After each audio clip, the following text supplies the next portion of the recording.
कहानी की शुरुआत में हम देखते हैं कि रात के घने सन्नाटे में पहाड़ों के बीच एक लड़का शिकार की तलाश में भटक रहा था। तभी उसकी नजर अचानक एक अजीब सा अंडे पर पड़ी। वो खुले मैदान में रखा था और उसके चारों तरफ हल्का सा सफेद धुआं उठ रहा था, जैसे उसकी सांसें बाहर निकल रही हों। लड़का हैरान हुआ, फिर सावधानी से उसे उठाकर देखने लगा। अंडा पूरी तरह सुरक्षित था, न कोई दरार न कोई खरोंच, बस एक रहस्यमय खामोशी जो उसे अंदर तक बेचैन कर रही थी। अंडा हाथ में लिए वो सीधा बाजार की पोर्क शॉप पहुंचा। इरादा साफ था, इस जापानी अंडे के बदले 1 किलो पोर्क के गुर्दे लेकर अपनी ताकत बना सके। दुकानदार ने अंडे पर एक नजर डाली और उसका चेहरा सफेद पड़ गया। पहले तो उसने सोचा कि लड़का इसे शायद खाने ही आया है, मगर जैसे ही उसे पता चला कि ये रिस्ट्रिक्टेड एरिया से लाया गया है, उसकी रूह कांप उठी। घबराहट में उसने तुरंत अंडा वापस उसके हाथों में रख दिया। ये राजा की अमानत है, मैं अपनी जान रिस्क में नहीं डाल सकता। और बिना देर किए उसने लड़के को दुकान से बाहर धक्के देकर निकाल दिया। लड़का अब दूसरी मीट शॉप की तरफ जाने वाला था ही कि अचानक उसने देखा कि कुछ बदतमीज सिपाही बाजार में दहशत फैला रहे थे। हर दुकान में घुसकर पूछताछ और किसी भी मुकाबले में पूरा मुर्गियों का सामान उठा ले जाते। अब उसके पास कोई रास्ता नहीं बचा था। मायूस होकर वह वापस थूलंग के छोटे से गांव की तरफ लौट गया। उसका नाम था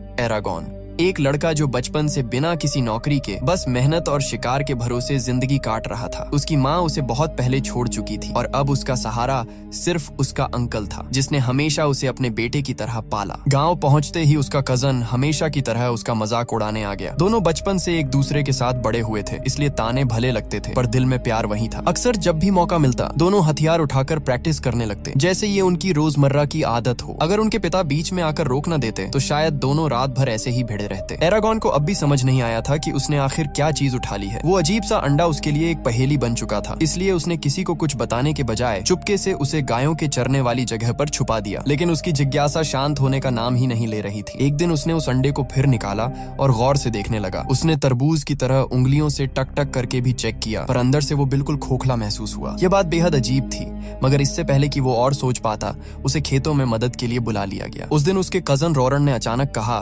कि वो अपने सपनों के पीछे जाने वाला है। वो इस घाटी में उम्र भर फंसा नहीं रहना चाहता। एरागॉन को यह बात चुभी तो जरूर, लेकिन भीतर से उसे खुशी भी हुई। शायद यह रोरन के लिए सही रास्ता था। एरागॉन और उसके अंकल ने उसके फैसले का पूरा समर्थन किया। जाने से पहले अंकल ने रोरन को कुछ चांदी के सिक्के देने चाहे, मगर उसने साफ मना कर दिया। उसके शब्द अब भी गूंज रहे थे, मैं अपना पैसा खुद कमाऊंगा, अपने परिवार को खुद संभालूंगा। रोरन के जाने के बाद एरागॉन के दिन जैसे बेरंग हो गए। घर, खेत, पहाड़ सब पहले जैसा था, बस उसका मन खाली हो गया था। फिर एक दिन जब वो उदास बैठा था, अचानक कुछ ऐसा हुआ जिसने उसकी सांसें रोक दी। वो नीला अंडा जो हफ्तों से बिल्कुल शांत पड़ा था, अचानक हिलने लगा, जैसे भीतर कोई बेचैनी से बाहर निकलने की कोशिश कर रहा हो। एरागॉन चौंक कर उठ खड़ा हुआ। अंडे से एक हल्की अजीब सी आवाज आ रही थी और फिर उसके सामने ही उसका छिलका धीरे धीरे टूटने लगा। कुछ ही पलों में उस नीले खोल से एक छोटा सा पंखों वाला प्राणी बाहर निकला। चेहरा किसी डायनो जैसा, पर आंखों में एक अजीब चमक। एरागॉन की धड़कनें रुक सी गईं। ये एक ड्रैगन था। कहते हैं ड्रैगन का अंडा तब तक नहीं फूटता जब तक उसे कोई ऐसा इंसान न मिल जाए जिससे उसकी किस्मत गहराई से बंधी हो, वरना वो अंडा सदियों तक बंद ही रह जाता है। और जिसे ड्रैगन चुनता है वो बनता है एक ड्रैगन राइडर, किस्मत का चुना हुआ। और आज वो इंसान एरागॉन था। अभी अभी जो बेबी ड्रैगन बाहर निकला था वो बेहद कमजोर था। कांपता हुआ, लड़खड़ाता हुआ वो धीरे धीरे एरागॉन की तरफ बढ़ा। उसकी बड़ी बड़ी मासूम नीली आंखें ऐसी चमक रही थी मानो पहली बार दुनिया को देख रही हो। अचानक उसने अपने छोटे छोटे पंख फैला दिए। एक हल्की सी हवा उठी और एरागॉन एक पल के लिए चौंक गया। उसका मासूम और अनोखा अंदाज देखकर एरागॉन मंत्रमुग्ध रह गया। बिना सोचे समझे उसने अपना हाथ आगे बढ़ाया उस छोटे रहस्यमयी प्राणी को छूने के लिए। लेकिन जैसे ही उसकी उंगलियां बेबी ड्रैगन की त्वचा को छूती हैं, एक तेज चकाचौंध करने वाली रोशनी फैल गई। एरागॉन घबराकर पीछे हट गया। रोशनी के साथ ही एक जोर का धमाका हुआ, इतनी तेज कि दूर कहीं 2 आदमी तो जाग ही गए। साथ में एक खूबसूरत औरत भी चौंक कर उठ बैठी। लेकिन उस औरत के चेहरे पर डर नहीं बल्कि एक अजीब हल्की सी मुस्कुराहट थी, जैसे उसे पता हो कुछ बड़ा शुरू हो चुका है। आखिर ये सब हो क्या रहा था? बहुत समय पहले इस महाद्वीप पर अनगिनत ड्रैगन और उनके राइडर्स यानी ड्रैगन नाइट्स रहा करते थे। उन्हें ऐसी शक्तियां मिली थीं जो किसी भी सेना, किसी भी जादू से कहीं ऊपर थीं। इन्हीं की वजह से सदियों तक शांति बनी रही। दुनिया फली फूली, शहरों ने तरक्की की और इंसान खुद को सुरक्षित महसूस करते रहे। मगर हजारों वर्षों की शांति कभी कभी सबसे बड़ा जाल साबित होती है। धीरे धीरे ड्रैगन नाइट्स को अपने ही ताकत पर घमंड होने लगा। वो खुद को इस दुनिया से ऊपर समझने लगे और वहीं से शुरू हुआ विनाश का दौर। उन्होंने एक भयानक जंग छेड़ दी। ताकत, लालच और राज करने की भूख में अपने ही भाइयों का खून बहाना शुरू कर दिया। लेकिन असली तबाही तब तब आई जब बिटोरिस नाम की एक ड्रैगन नाइट ने अपने साथियों के साथ विश्वासघात कर दिया। उसने अपनी काली शक्तियों का इस्तेमाल करके एक एक कर सारे ड्रैगन्स और बाकी सभी ड्रैगन राइडर्स को खत्म कर डाला। अंत में पूरी ताकत, पूरी जादूगरी सब सिर्फ उसी के हाथ में रह गई। वही इस पूरे महाद्वीप का राजा बन बैठा। लेकिन उसका राज नहीं, एक खौफनाक कैद था। बिटोरिस का शासन इतना सख्त और जालिम था कि जो भी उसकी बात नहीं मानता वो दुनिया से गायब कर दिया जाता। जो लोग उसके खिलाफ खड़े होने की हिम्मत रखते उन्हें सिर्फ एक ही जगह बचती थी, गहरे जंगलों में छिपे ठिकाने, जहां से वो एक दिन फिर ताकत इकट्ठा कर सही समय पर वापसी की उम्मीद करते थे। किसी चमत्कार की उम्मीद में सब कुछ शांत था। तभी एक दिन एल्फ जाति की राजकुमारी आर्या को एक ऐसा राज्य पता चला जिसने पूरी दुनिया की किस्मत हिला दी। गल्बटोरिक्स के ड्रैगन ने एक नया अंडा दिया था। ये जानकर कि ये अंडा कितना खतरनाक हो सकता है, आर्या ने अपनी जान की परवाह किए बिना उसे चुपके से चुरा लिया। लेकिन जैसे ही गल्बटोरिक्स को इसकी भनक लगी, उसका गुस्सा फट पड़ा। उसने तुरंत अपने सबसे भरोसेमंद और सबसे खतरनाक जादूगर दुर्जा को पीछे भेज दिया। किसी भी कीमत पर वो अंडा वापस चाहिए था, क्योंकि वही उसकी तख्त की आखिरी उम्मीद था। दुर्जा अपनी काली सेना लेकर रास्तों को नापता चला आया। आर्या के साथ ही कोशिश करते रहे कि उसे रोक सकें, पर दुर्जा के सामने वो सब रेत की दीवार जैसे ढहते गए। अंत में राजकुमारी घिर गई। दुर्जा के जादू की आग ने उसे चारों ओर से बंद कर दिया था। बचने का कोई भी रास्ता नहीं। दुर्जा ने आदेश दिया, अंडा सौंप दो अभी। लेकिन उस नाजुक पल पर आर्या ने अपना आखिरी दांव खेला। उसने हाथ उठाए और प्राचीन भाषा में मंत्र बोल दिए। अचानक एक तेज चमक उठी और ड्रैगन का अंडा कहीं दूर किसी अनजानी जगह भेज दिया गया। मगर इसकी कीमत भी भारी थी। आर्या खुद दुर्जा के हाथ लग गई, कैद कर ली गई और अंधेरे में धकेल दी गई। दूसरी तरफ जंगल की खामोशी में एरगॉन शिकार की तलाश में घूम रहा था। उसे क्या पता था कि आज उसकी जिंदगी हमेशा के लिए बदलने वाली है। झाड़ियों के बीच उसे अचानक वही ड्रैगन का अंडा मिला और अगली ही सुबह अंडा फूटा और उसकी बाहों में लेटी थी सफीरा, नन्ही और मासूम पर चमकती आंखों वाली। एरगॉन उसे देख ही रहा था कि अचानक उसने अपनी हथेली में तेज जलन महसूस की। हाथ उठाकर देखा तो वहाँ एक अजूबा सा चिन्ह बना हुआ था। वो समझ नहीं पा रहा था कि इसका क्या मतलब है, पर सफीरा को देखकर वो सब भूल गया। जब सफीरा ने अजीब सी आवाजें निकाली, एरगॉन को लगा शायद वो भूखी है। वो भागकर ताजा दूध ले आया, पर सफीरा ने उसकी तरफ देखा भी नहीं। उल्टा वो लकड़ी के ढेर की तरफ भागी और उसमें छुप गई। एरगॉन उत्सुकता से झांक ही रहा था कि तभी सफीरा ने एक बड़े से मोटे चूहे को झटके में निगल लिया। तभी उसे समझ आया ये एक मांसाहारी प्राणी है। छोटी जरूर है, पर भूख उसकी दुनिया से बड़ी। धीरे धीरे एरगॉन को सफीरा अजीब भी लगी और बेहद प्यारी भी। उसने उसे छुपकर पालने का फैसला कर लिया। और सफीरा, वो भी एरगॉन को पहचान चुकी थी, जैसे उसके लिए इस दुनिया में एरगॉन ही सब कुछ हो। इसी बीच दुर्जा ने राजकुमारी आर्या पर अपना काला जादू चलाया। उसके सामने झूठ बच ही नहीं सकता था। धीरे धीरे आर्या की आवाज कांपी और उसने सच उगल दिया। ड्रैगन का अंडा अब कहाँ है? ये खबर जब गल्बटोरिक्स तक पहुंची तो उसके चेहरे से सारा रंग उड़ गया। एक नए ड्रैगन नाइट का जन्म उसके ताज के लिए सीधे मौत का पैगाम था। वो किसी भी हालत में ये नहीं होने दे सकता था। उसने तुरंत दुर्जा को आदेश दिया, नए ड्रैगन नाइट को खत्म कर दो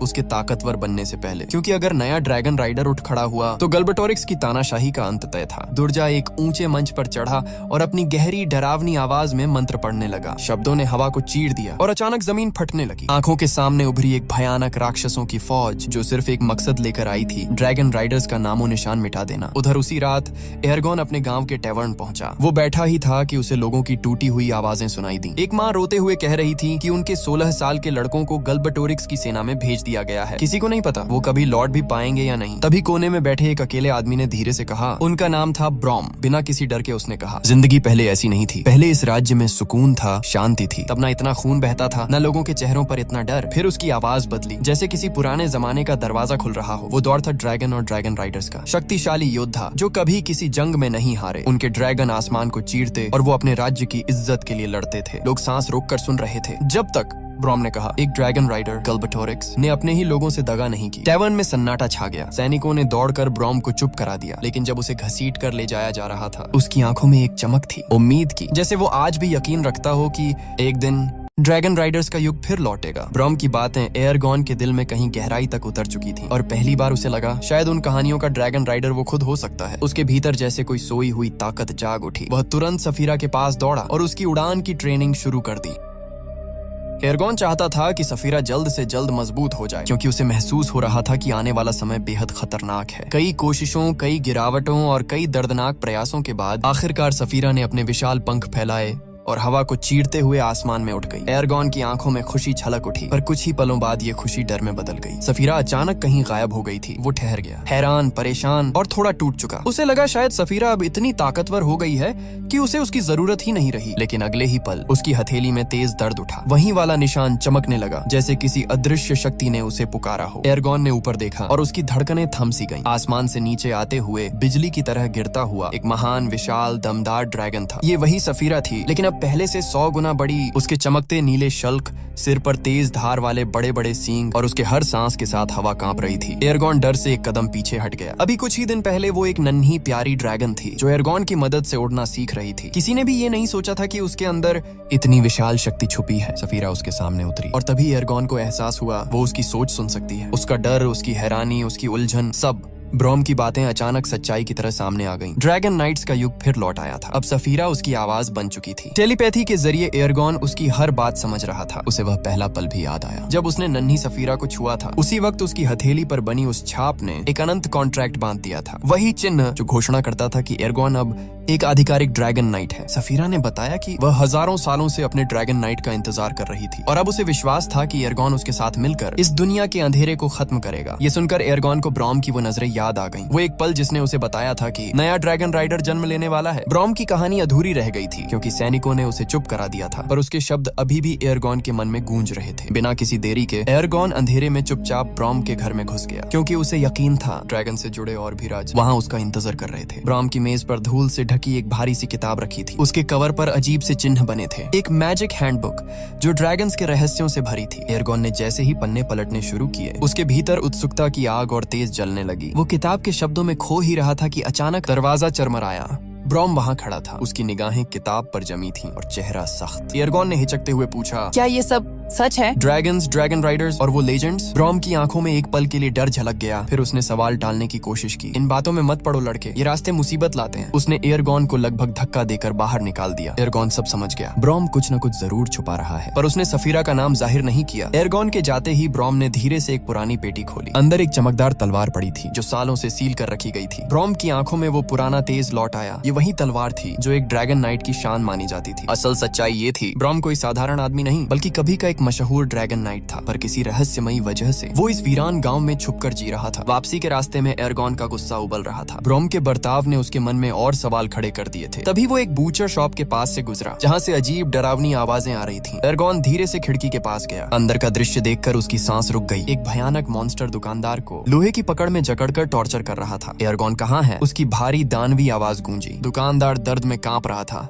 और आखिरकार तड़पते हुए उसने एरगॉन के घर का पता बता दिया। जानकारी मिलते ही मॉन्स्टर ने उसे बेरहमी से मार डाला। कमरा खून से भर गया। एरगॉन तेजी से पास की टेबल के नीचे घुस गया, सांस रोककर बैठ गया और मुश्किल से मौत के चंगुल से बच पाया। जैसे ही मॉन्स्टर वहां से चला गया, एरगॉन खुद को खींचकर बाहर निकला। अब उसे पूरा एहसास हो चुका था, हालात बेहद खतरनाक हो चुके हैं। वो पूरी ताकत से अपने घर की तरफ दौड़ा, बस एक ही ख्याल के साथ, अपने अंकल को चेतावनी दे सके ताकि वो तुरंत भाग सके। एरगॉन अभी घर की तरफ भाग ही रहा था कि अचानक आसमान से पंखों की विशाल छाया उसके ऊपर पड़ी। सफीरा पहले ही उसका डर, उसकी बेचैनी और आने वाले खतरे को महसूस कर चुकी थी। वह बिजली की तरह नीचे झपटी और एरगॉन को अपने पंजों में पकड़कर हवा में ले गई। एरगॉन चौंक गया, डर गया। उसकी चीख हवा में खो गई। वो सफीरा की पीठ पर बैठा कांप रहा था, आंखों में आंसू थे और आवाज भर आई थी, मुझे नीचे उतार दो, मैं अपने परिवार को अकेला नहीं छोड़ सकता। पर सफीरा की आवाज उसके मन में गूंजी, वो मॉन्स्टर बेहद तेज है, अगर हम लौटे तो तुम मर जाओगे। अब देर हो चुकी है। लेकिन एरगॉन का दिल अपने परिवार के लिए तड़प रहा था। वो सफीरा की पीठ पर हिलने लगा, खुद को उसकी पकड़ से छुड़ाने की कोशिश करता हुआ। सफीरा डर गई। अगर वह ऐसे करता रहा तो वह सच में नीचे गिर सकता था। मजबूरी में उसने उसकी जिद मान ली और तेजी से उसके फार्म की तरफ मुड़ गई। जैसे ही एरगॉन अंदर दौड़ा, उसकी पूरी दुनिया एक ही पल में बिखर गई। उसका अंकल, वो शख्स जिसने उसे पाला, उस पर भरोसा किया, जो उसकी जिंदगी का सहारा था, उसे बेरहमी से मारा गया था। कमरा खून से सना था और दीवारें जैसे चीख रही थीं। एरगॉन वहीं ढह गया। उसके हाथ कांप रहे थे, सांस अटक रही थी। वो उस हालत में था जहां शब्द भी साथ छोड़ दें। सफीरा धीरे धीरे उसके पास आई, उसे सांत्वना देने के लिए, लेकिन एरगॉन का गम अब गुस्से में बदल चुका था। उसने सफीरा की तरफ मुड़कर चिल्लाया, ये सब तुम्हारी वजह से हुआ, अगर तुम मुझे रोकती नहीं तो मैं उसे बचा सकता था। सफीरा ने नरमी से समझाने की कोशिश की, एरगॉन हमें अभी निकलना होगा, वो मॉन्स्टर वापस आ सकता है। पर एरगॉन कुछ सुनने की हालत में नहीं था। उसने अपना सारा दर्द, सारा गुस्सा, सारा इल्जाम सफीरा पर फेंक दिया। सफीरा की आंखों में भी उदासी भर गई। वह जानती थी कि इस पल में राड़स देना भी बेकार है। उसने अपने पंख फैलाए और धीरे धीरे आसमान में उड़ गई। नीचे एरगॉन घुटनों के बल गिरा हुआ था, आंसू उसके चेहरे पर बह रहे थे और उसका दर्द इतना गहरा था कि वो रोते रोते सांस लेना भी भूल गया था। अचानक दरवाजे पर कोई प्रकट हुआ। एरगॉन के दिल की धड़कन रुक सी गई। क्या वही कातिल वापस आ गया था? बिना सोचे उसने पास की लकड़ी उठाई और आग में झोंकते हुए बाहर की ओर दौड़ पड़ा, लेकिन किसी ने उसे पकड़ लिया। जब उसने चेहरा देखा तो उसकी सांस अटक गई। वो ब्रॉम था। एरगॉन के हाथ पर छाप देखते ही ब्रॉम के चेहरे पर चिंता छा गई। नए ड्रैगन राइडर की पहचान उसने तुरंत कर ली थी। उसने एरगॉन को जल्दी से उठाया और वहां से निकलने की तैयारी शुरू की, लेकिन एरगॉन ने हाथ रोकते हुए मना कर दिया। वो अपने अंकल को दफन करना चाहता था। ब्रॉम ने बिना एक शब्द बोले पूरे घर में आग लगा दी। लपटें कांच की तरह झपकती रहीं और पुरानी यादें धुएं में खो गईं। सब कुछ जलकर राख हो गया। घर के उजड़े अवशेषों के बीच से एरगॉन को खींचते हुए ब्रॉम ने चेताया, अगर डेमन हमें ढूंढ लेते तो सब कुछ खत्म हो जाता। फिर उसने एरगॉन को घोड़े पर बिठाया और हवा से तेज गति में उस खतरनाक इलाके से दूर निकल लिया। घने जंगल, झरनों की गूंज और खूबसूरत पहाड़ियां, सभी दृश्य एक डर और राहत की मिलीजुली भावना दे रहे थे। अंततः वे एक ऊंची पहाड़ी की चोटी पर रुके, जहां कहा जाता था कि यह एक ड्रैगन वेन है। ब्रॉम ने एरगॉन से कहा, जल्दी अपने ड्रैगन को बुलाओ, सिर्फ वही हमें सुरक्षित रख सकता है। पहले तो एरगॉन यह सब नहीं समझ पाया, लेकिन ब्रॉम के गंभीर लहजे ने उसे चेताया कि ये सब गल्बटोरिक्स की चाल है। सफीरा हर कदम पर सिर्फ उसकी सुरक्षा के लिए चल रही थी। एरगॉन ने आसमान की तरफ देखा, अपने मन की आवाज में सफीरा से माफी मांगी और अपने भीतर की अशांति को शांत करने की कोशिश की। हवाओं में उसका दिल थम सा गया, लेकिन अब उम्मीद की एक किरण थी। सिर्फ एक कदम की दूरी पर उसकी साथी और दोस्त, उसकी ड्रैगन सफीरा, उसे सुरक्षित रख रही थी। ब्रॉम ड्रैगन्स को गहराई से समझता था। उसने एरगॉन की तरफ देखा और कहा, मुझे खुद देखने दो। वह कदम बढ़ाता है और सफीरा की ओर बढ़ता है। उसकी नजरें ड्रैगन के मजबूत शरीर और उभरती मसल्स पर टिक गईं। कुछ ही पल में ब्रॉम समझ गया, ये कोई आम ड्रैगन नहीं है, ये एक फाइटिंग मशीन है और आने वाले वक्त में और भी ताकतवर होगा।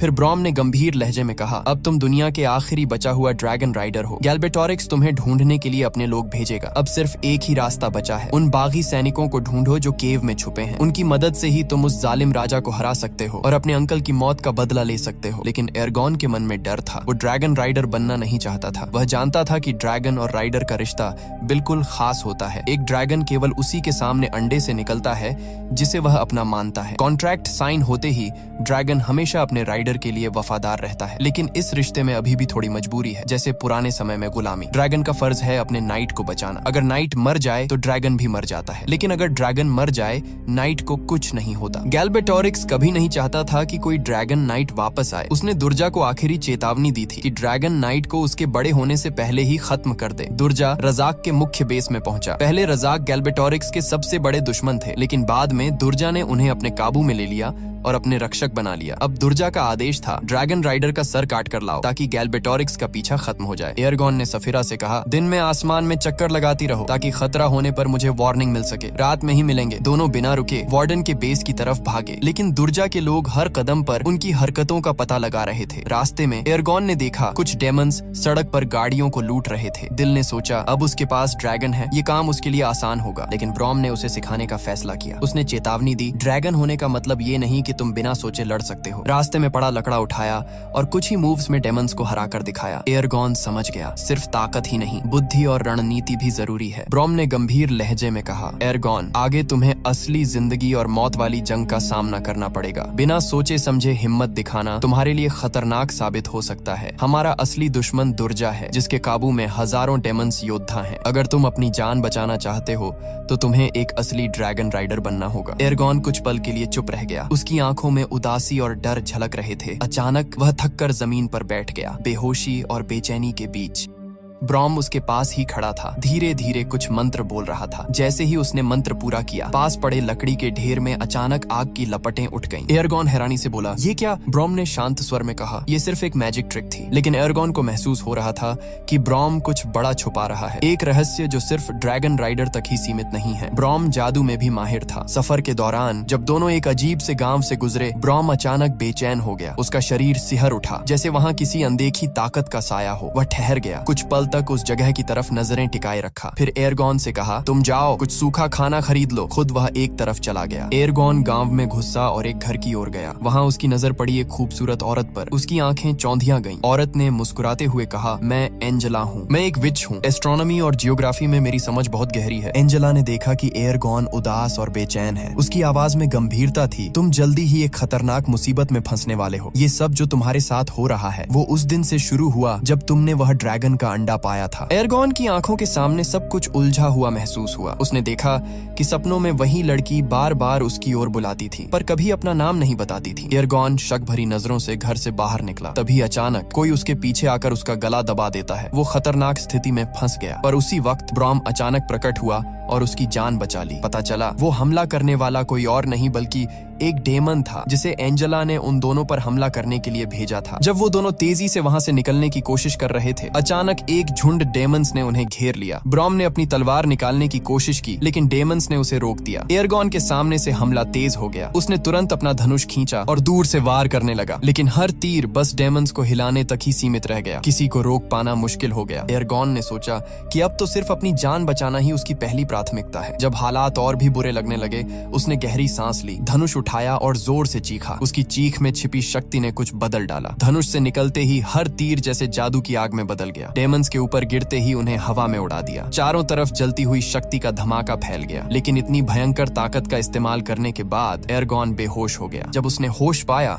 तो महसूस किया कि उसके हाथ पर बना निशान जलते हुए दर्द से तड़प रहा था, जैसे आग में जल रहा हो। ब्रॉम उसके पास आया और समझाया, जो आग का तीर तुमने छोड़ा वो इसी निशान की वजह से संभव हुआ। ये निशान ड्रैगन की ताकत से जुड़ा है और तभी जागता है जब कोई ड्रैगन राइडर गंभीर खतरे में होता है। यही ताकत खुद उसे बचाने के लिए सक्रिय हो जाती है। ब्रॉम ने धीरे से कहा, ये शक्ति इतनी जबरदस्त है कि आम इंसान इसे सहन नहीं कर सकते। एक ड्रैगन नाइट सिर्फ अपने ड्रैगन का मालिक नहीं होता, बल्कि कई तरह के जादू को भी कंट्रोल करने में माहिर होता है। एरगॉन ने धीरे धीरे अपनी सांसों पर काबू पाया। थोड़ी हिम्मत वापस लौट रही थी, लेकिन ब्रॉम ने चेतावनी दी, याद रखो, इस दुनिया में मैजिक के अपने नियम होते हैं। कोई भी जादू करने से पहले प्राचीन शब्दों का इस्तेमाल करना पड़ता है और बिना जरूरत के उसका इस्तेमाल करना खतरे से कम नहीं। एरगॉन ने अपने हाथ के निशान की ओर देखा। अब वह सिर्फ दर्द नहीं बल्कि शक्ति का प्रतीक बन चुका था। वो जान गया था कि असली जंग अभी बाकी है और उसे हर कदम सोच समझकर ही चलना होगा। ब्रॉम ने गंभीरता से समझाया, मैजिक एल्केमी की तरह होता है। इसका असली मतलब है बराबर की अदला बदली। जब भी कोई जादू किया जाता है उसका असर सिर्फ बाहर नहीं बल्कि खुद के शरीर पर भी पड़ता है। जादू करने वाले को उसके बैकलैश को सहना पड़ता है, जो उसे इतना कमजोर कर सकता है कि उसकी जान तक जा सकती है। इसलिए मैजिक का इस्तेमाल सोच समझकर करना चाहिए, वरना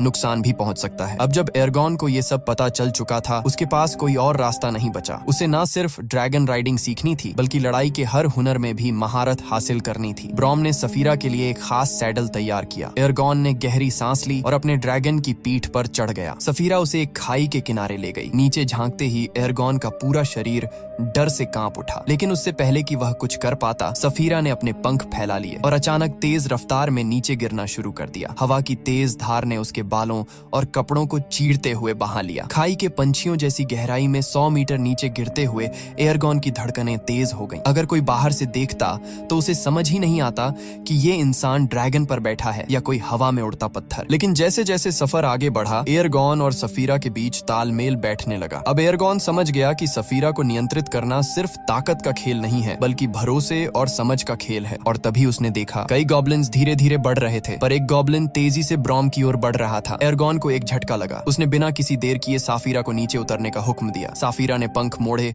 और जैसे ही हवा को चीरते हुए नीचे गिरी, उसकी रफ्तार इतनी तेज थी कि पेड़ों की शाखाओं से भिड़ते हुए भी वो संतुलन बनाए रख रही थी। एरगॉन की नजर अब सिर्फ ब्रॉम और उस हमलावर गॉब्लिन पर थी। जंगल की अंधेरी गहराई में पेड़ों और झाड़ियों के बीच गॉब्लिन ने हमला कर दिया। एरगॉन जोर से साफीरा की पीठ से नीचे फेंका गया और जमीन पर गिरते ही हवा में उछलते हुए कई बार लुढ़क गया। साफीरा भी एक विशाल शाखा से टकराई और जमीन पर गिरते ही पलटी मारते हुए फिर से संतुलन बनाने की कोशिश करने लगी। लेकिन किस्मत ने पलटा खेल खेला। ब्रॉम ने बिना किसी डर के सामने आया। उसने बिना झिझक एरगॉन को बचाने के लिए गॉब्लिन के वार को अपने ऊपर ले लिया और फिर जो हुआ उसने सबको चौंका दिया। ब्रॉम की लड़ाई की कला कुछ अलग ही थी। उसकी तलवार की चाल, उसकी स्ट्रेटेजी, हर मूव में एक क्लास और महारत थी। कुछ ही सेकंड में उसने उस एल्फ को मात दे दी। एरगॉन वहीं हैरानी और विस्मय से खड़ा रहा। उसकी नजर ब्रॉम की तलवार पर पड़ी और यकीन पक्का हो गया कि ब्रॉम कोई आम इंसान नहीं है। मुंह खुला रह गया। बाद में उन्होंने जल्दी से कुछ जड़ी बूटियां इकट्ठा की और साफीरा के घायल पंख पर लगा दी। ब्रॉम ने एरगॉन को सख्ती से समझाया, अब तुम्हें साफीरा की हिफाजत करनी होगी। बिना सोचे समझे अपनी जान खतरे में मत डालना। अभी जो हुआ वो हमारी किस्मत थी। साफीरा की जान बची तो सिर्फ इसलिए कि हम समय पर मौजूद थे।